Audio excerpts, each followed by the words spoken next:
सगळ्यांचं मी मनापासून आभार व्यक्त करतो की 2च दिवसापूर्वी आपलं हे ठरलं की रत्नागिरीमध्ये एक तर कार्यालयाचं उद्घाटन करायचं आहे साहेबांच्या हस्ते आणि दुसरं एक बैठक आणि एक कार्यकर्त्यांची एक सभा रत्नागिरीमध्ये आयोजित करायची आणि ती 48 तासाच्या आत आपण हे सगळं भरून दाखवलं आणि आपण आता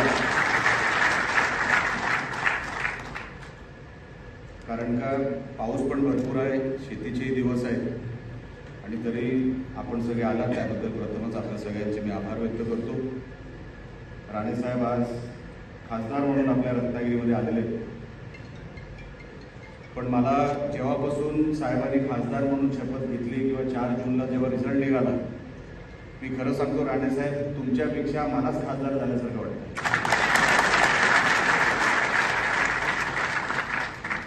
मीच चाललोय सगळीकडे, माहित नाही काय होतं।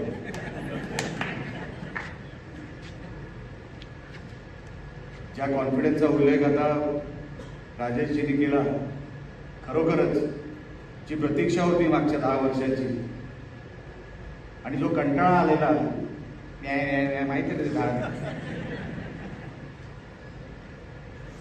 काही केलं नाही 10 वर्ष। आमचा संघर्ष, आमची लढाई ही कुठल्या व्यक्तीबरोबर नव्हती। आपण कोकणासाठी काय करताय, आपण कोकणासाठी काय केलं, आपलं विजन काय कोकणाचं हे विचारण्याचं काम आम्ही मागचे 10 वर्ष करत होतो। मी 2009 ते 2014 पर्यंत जी विकासाची कामं एक विजन ठेवून की कोकणाला डबल ट्रॅक असावी, कोकण रेल्वे, महामार्ग पूर्ण असावा, चौपदरीकरण व्हावं। विचार करा, पश्चिम महाराष्ट्रामध्ये 8 पदरी रस्ते होत आहेत आणि अजूनपर्यंत आपण चौपदरीकरण इथे पुरा करू शकलो नाही। इको सेन्सिटिव्हचा अनेक गावांमध्ये साहेब अजून इको सेन्सिटिव्ह आहे। अजूनपर्यंत इको सेन्सिटिव्ह मधली असलेली गावं ती साधी वीट हलू शकत नाही अशी परिस्थिती अनेक गावांमध्ये आहे, पण ते बिचारे बोलत नाही, त्यांना कळत देखील नाही ही इको सेन्सिटिव्हचं हे संकट त्यांच्यावर आहे। कुठल्याही सरकारी यंत्रणेने त्यांना नोटिफाय देखील केलेलं नाही, नोटिफिकेशन झालं असेल तर त्यांना कळवलं देखील नाही आणि इको सेन्सिटिव्हचं फार मोठं संकट तेव्हा आपल्याला माहिती आहे। आपण सिंधुदुर्गामध्ये आणि रत्नागिरीमध्ये त्या कमिटीला घेऊन आला होता, मी खासदार होतो, आपण सिंधुदुर्गाचे पालकमंत्री होता। त्या दौऱ्यामध्ये आणि त्या दौऱ्यानंतर आपल्यामुळे अनेक गावं त्याच्यातून वगळण्यात आली, पण साहेब अजूनही इको सेन्सिटिव्हचं संकट आपल्या कोकणातून गेलेलं नाही। ते गेलं तर ते आपल्याच माध्यमातून जाईल एवढी देखील खात्री माझ्या मनामध्ये आहे। रत्नागिरी जिल्ह्यामध्ये साहेब खास करून काल याचा उल्लेख मी राजापूरच्या सभेत केला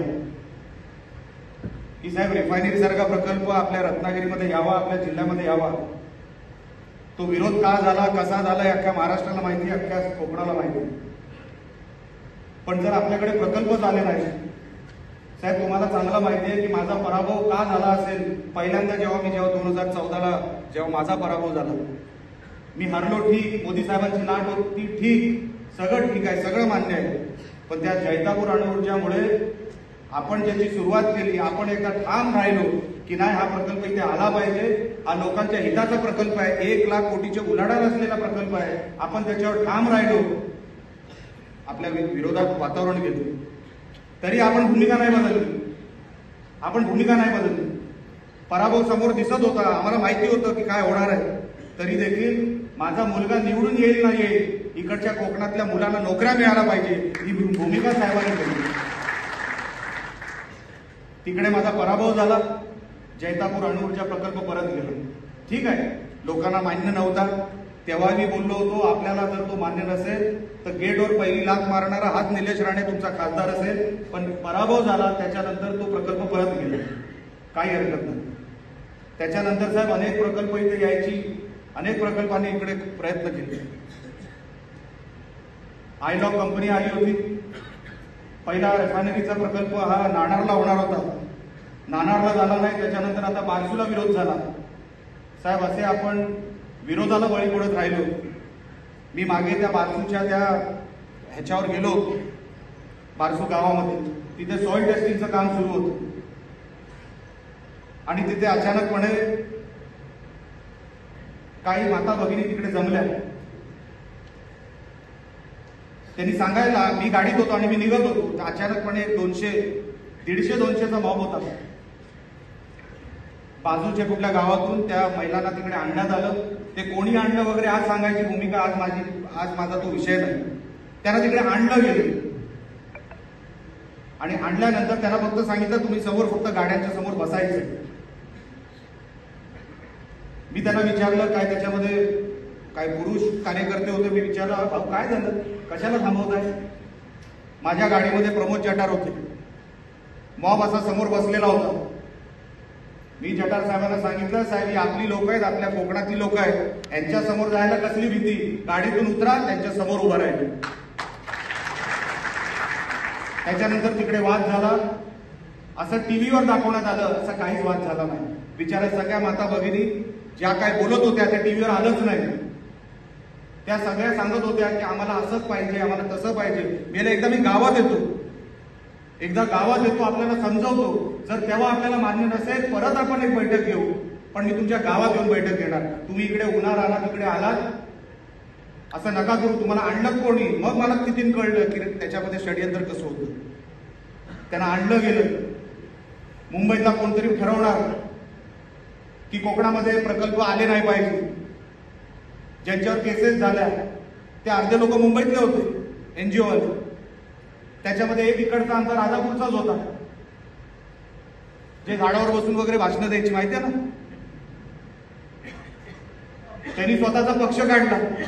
पक्षांतर तुम्ही जेव्हा बारसू प्रकल्प रद्द होईल, डिनोटिफाय होईल, तेव्हा तुम्ही शब्द दिला होता की मी ह्या 3 महिन्यामध्ये पुढच्या मी इकडच्या मुलांना रोजगार देईन. किती मुलांना रोजगार देईल? किती मुलांना रोजगार देईल? तुम्ही स्वतःचा बळीराजा नावाचा पक्ष काढला. किती शेतकऱ्यांना फायदा दिला? किती शेतकऱ्यांना त्याचा फायदा झाला? आपण विचारायचं नाही? माझा 10 वर्ष विनायक राऊतांबरोबर संघर्ष फक्त याच्यासाठीच होता की तुमचं विजन सांगा कोकणासाठी. आमचं या रत्नागिरी जिल्ह्यावर प्रेम आहे. नाही तर माझं काय होतं साहेब, मी सिंधुदुर्गामध्ये राणेसाहेब जिथे म्हणजे राणेसाहेबांचा जिथे मतदारसंघ होता तिथे मी आरामात राहिलो ना. समुद्रासमोर माझं घर आहे, दिवसभर समुद्र बघू शकत होतो. पण नाही, ह्या जिल्ह्याने माझ्यावर प्रेम केलं. या जिल्ह्याने माझ्यावर प्रेम केलं. जेव्हा 2014ला पराभव झाला, यांनी आजपर्यंत कोणाला बोललो नव्हतं. 2015-16 पर्यंत निलेश राणे राजकारणात राहील का नाही ही सगळ्यांना शंका होती. सगळ्यांना आठवत सुद्धा नव्हता की निलेश राणे नावाचा एक व्यक्ती आहे. पण ह्या रत्नागिरी जिल्ह्याने परत मला बोलवलं आणि इथून माझी सुरुवात केली. आणि म्हणून हे प्रतिकार मी कधी विसरत नाही. कधी कधी सिंधुदुर्ग जिल्ह्यातले जुने जाणते कार्यकर्ते विचारतात, अहो साहेब परत रत्नागिरी वेळेला सुरुवातच त्यांनी करून दिली आहे, माझी सुरुवातच त्यांनी करून दिली. आणि म्हणून या जिल्ह्याचे उपकार कधी विसरणार नाही. म्हणून कोणी बोलवेल ना बोलवेल, कोणाला आवडेल ना आवडेल, आंदोलनाच्या सर्वात पुढे उभा राहणार निलेश राणेच परवाच पण साहेब इकडे जिवंत आंदोलन झालं. जिवंत आंदोलन झालं. अख्ख्या महाराष्ट्राला कळलं की हिंदू समाज रत्नागिरीचा काय आहे. तो रस्त्यावर उतरून माझ्याबरोबर जवळपास 3 ते 4 तास ही सगळी मंडळी रत्नागिरीतली आमच्याबरोबर आंदोलन करत होती. आमच्यावर केसेस देखील झाल्या साहेब. 450 लोकांवर केसेस झाल्या. मी 451 कारण का आरोपी नंबर 1 मीच आहे. पण साहेब मी तेव्हा आंदोलन जेव्हा करायच्या अगोदर पण सांगितलं होतं, गो मातेसाठी एकदा नाही 100 वेळा माझ्यावर केसेस टाकले तरी आम्ही ह्या गो हत्या संपवणार. आणि तुम्ही काय केसेसची वगैरे काळजी करू नका. आरोपी नंबर 1 मी आहे. तुम्ही ज्यांच्यावर केसेस झाल्या आणि मला तुमचं मोठेपण आहे, तुमचं कौतुक देखील आहे. साहेब 450 लोकांवर केसेस झाल्या. एकाने मला फोन करून विचारलं नाही साहेब पुढे काय होणार. सगळे खुश आहेत, सगळे खुश. आणि म्हणून मला तुमच्याबद्दल विशेष कौतुक आहे. आपल्याला हा जिल्हा असेल, हा मतदारसंघ असेल, आपल्याला फार पुढे घेऊन जायचं. मी कधी कधी म्हणतो, आम्ही खासगी जेव्हा बसतो तेव्हा मी साहेब म्हणतो एक दुसऱ्यामध्ये, रत्नागिरी विधानसभा एक BMW गाडीसारखी आहे. ती गाडी बाहेरून चांगली दिसते, आतमध्ये इंजिन नाही. टकाटक दिसतं का नाही सगळं बाहेरून, आहे का नाही? हसायला वगैरे तुम्ही इथे संकोच करू नका. मी कधी कधी बघितलं की रत्नागिरीमध्ये हे केलं तर हे होईल म्हणून काय लोक गप्प आहेत की नाही. की कुठेतरी गणित बिघडतील, कुठेतरी काहीतरी विस्कटेल. अहो आता काही विस्कटणार नाही. आता राणेसाहेब ते खासदार म्हणून आलेले आहेत. म्हणून मनामध्ये कसली भीती जाऊ, तुम्ही मनामध्ये कसली भीती बाळगू नका. कोणाचा समोरून फोन आला तर दुसरा फोन राणेंचा असेल एवढं लक्षात ठेवा. म्हणून तुम्ही कसली आता काळजी करू नका. इथे आपले दिवस आता सुरू झाले. इथे आपले दिवस सुरू झाले. जसं मी म्हणत होतो साहेब, BMW बाहेरून छान दिसते, त्याला इंजिन टाकायचं काम जर कोण करू शकत असेल तर फक्त राणेसाहेब करू शकतात. त्याचा उल्लेख आता राजेश सावंतांनी केला, त्याचा उल्लेख आता आदररावांनी केला की साहेब आपला इतक्या वर्षाचा अनुभव, जेव्हा आपण शपथ घेतली तेव्हा मी सांगितलं आणि तेव्हा मी एक पोस्ट टाकली. साहेब 1985 पासून आपण इथे सुरुवात केली राजकारणामध्ये. कसली राजकीय पार्श्वभूमी नव्हती. 1995 नगरसेवक, त्याच्यानंतर सलग 6 वेळा आमदार, त्याच्यानंतर पराभव झाला, परत विधान परिषदेवर गेले, परत राज्यसभेवर गेले. राज्यसभेवर गेल्यानंतर तुम्ही केंद्रीय मंत्री झालात. केंद्रीय मंत्री झाल्यानंतर साहेब तुम्ही आता खासदार झालात. ही 10-11 ही जी पदं मिळाली ही तुमच्या कर्तृत्वामुळे मिळाली अशी आमची सगळ्यांची समज आहे. जिथे राणे आहेत, जिथे राणे साहेब आहेत, तिथे कोणाला घाबरायची गरज नाही. म्हणून तुम्ही आम्हाला तसंच घडवलं.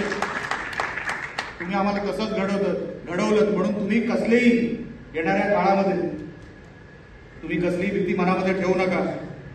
माझी फक्त शेवटची विनंती करतो आणि राणे साहेबांना बोलायचं याच्यानंतर त्यांचं मनोगत होणार आहे. साहेब तुम्ही फक्त दिल्ली सांभाळा. इकडचा रस्ता निलेश राणे आणि आमच्या सगळ्या कार्यकर्ते सांभाळा.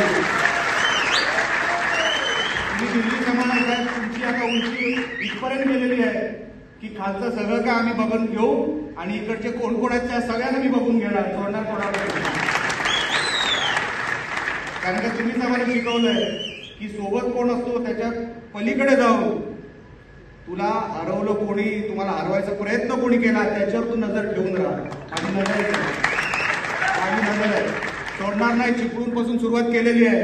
रत्नागिरीमध्ये पण आलेलो आहे, राजापूरमध्ये काल गेलेलो आहे, रायला संगमेश्वर आणि लांजा तिथे पण जाणार. पण ज्यांनी आपली वाट लावायची प्रयत्न केला त्यांची वाट लावल्याचं मी राहणार नाही. तुम्हाला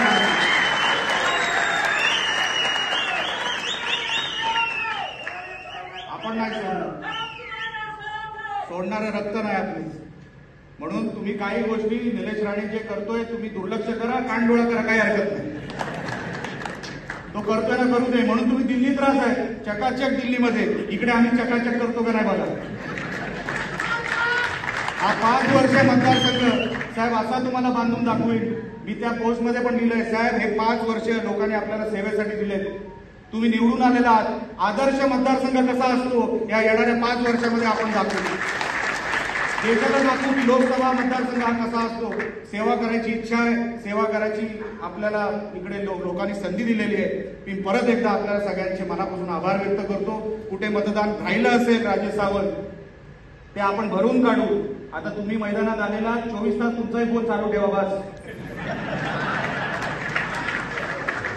24 तास. आता आपला कसा कधी आपण उठलो आपल्याला माहितीये पिंट्याला काय बोलायचंय, प्रफुल्लला काय बोलायचंय. आता तुम्ही मैदानात उतरलात या गोष्टीचा आनंद आहे. तुमच्या साथीला साथ देण्याचं काम निलेश राणे करेल आणि असा पक्ष उभा करू की नेतृत्व आपल्याला सांगेल